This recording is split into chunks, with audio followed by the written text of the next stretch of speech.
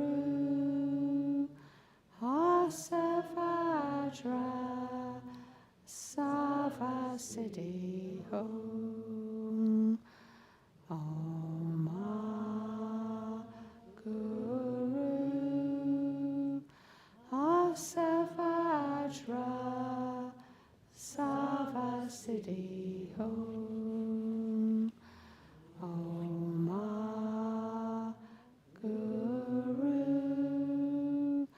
Asavajra Sarva Siddhi Hum. Om Guru Asavajra Sarva Siddhi Hum. Om Guru Asavajra Sarva Siddhi Hum.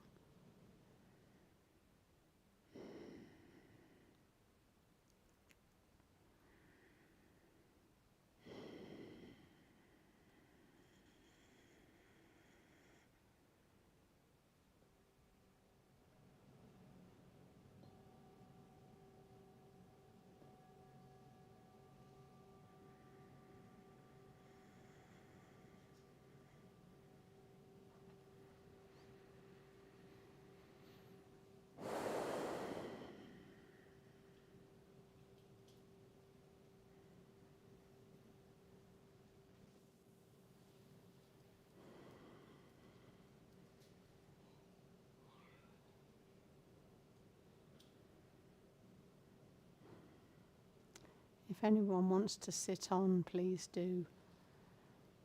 And let's the rest of us leave the shrine room quietly. If you're the last person in the shrine room, please blow out the candles.